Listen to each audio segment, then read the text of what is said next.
Now, I don't normally get excited about taillights, but Suzuki's been putting these giant red brick toaster sized lights on the back of their DRs since '96, like 30 years ago they started doing this. Now today we're going to quietly correct this mistake, and we're going to do it with an original OEM bit of equipment that Suzuki's had on the shelf for decades, which begs the question, what the hell have they been waiting for? Why didn't they do this mod? I don't know. Anyway, let's get to it. I'll show you how easy it really is. Now here's that taillight I said they had on the shelf the whole time. These are from a DRZ 250 from about 2001 to 2007. And it's apparently a pretty good direct bolt-on. There's the part number right there. So let's get to it. Should be just plug and play. All we gotta do is get that old one off, stick this one on. Simple. Now there are videos out there showing you how to replace this taillight without removing all the seat and the body panels and all kinds of stuff. And they somehow fish the wires up and through, and you can see underneath.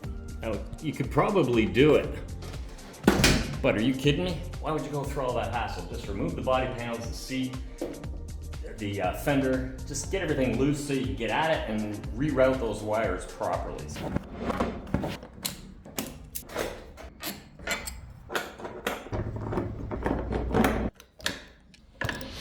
Okay, now you can see we got a little bit of breathing room here. We can just pull these grab rail brackets down, free this up, and pry that little fender part back, and it should just slide out, just like that. Okay, so now when you flip this over, you can see the wire we gotta follow right here.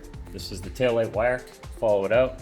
If we just give it a little pull, right there, follow it down, you can see it pulling right there. So here's the wires we got to get at, nicely tucked in, and there they are.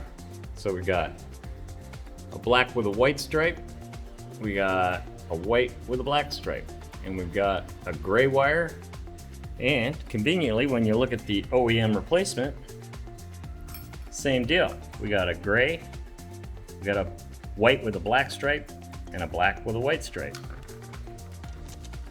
Oh, but you also notice on here we've got two mounting holes, one here and one here. When you compare it to the original, we got three. So you got 1, 2, 3.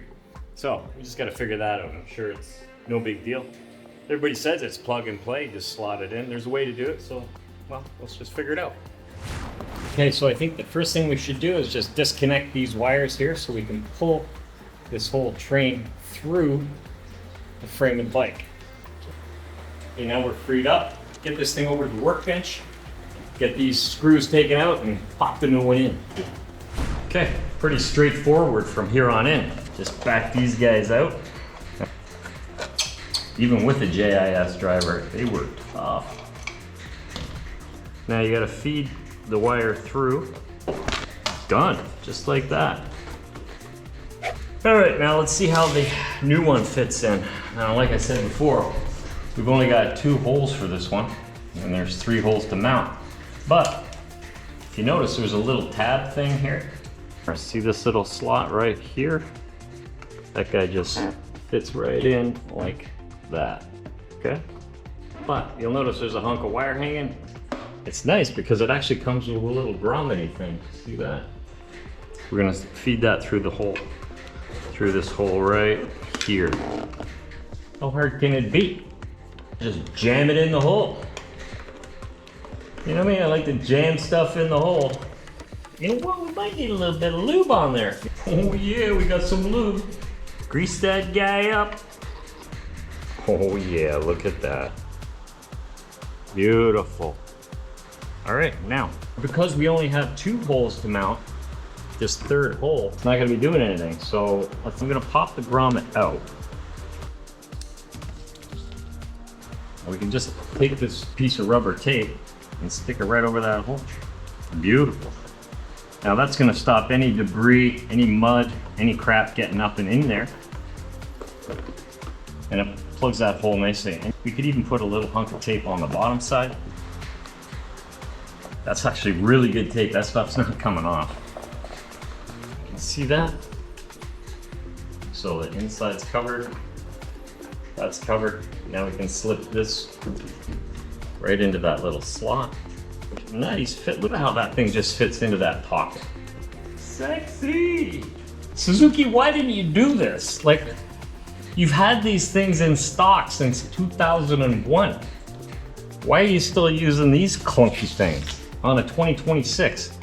Okay, now all we gotta do is pop in those little spacers, in with the screws. I don't think you're gonna find an easier upgrade than this. All your friends and family are gonna comment, "Whoa, what did you do to your bike? Look how cool that is." Get ready for the onslaught of questions. People probably stop you on the street. It's gonna be madness. Whew! Way better, are you kidding me?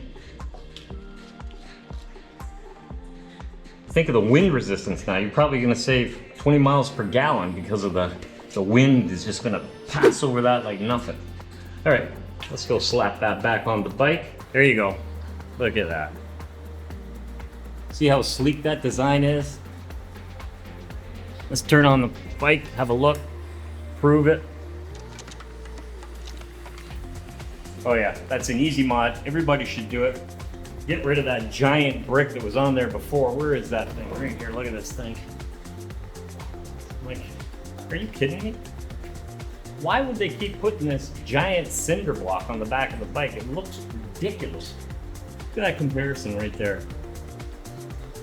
I don't know. Anyway, I'm glad we did it. I highly recommend it. If you get a chance, do the same thing to your bike. It'll make it look that much better. And you could go with LEDs in there. I'm gonna keep this bike analog. I kind of like it. It's very simple. It's a carbureted bike. It's got no tack. It's got a, an analog speedo. I mean, what more do you want? These are the most simple, basic bikes you can get. You can't beat them. All right, I got stuff to do. You probably do too. See ya.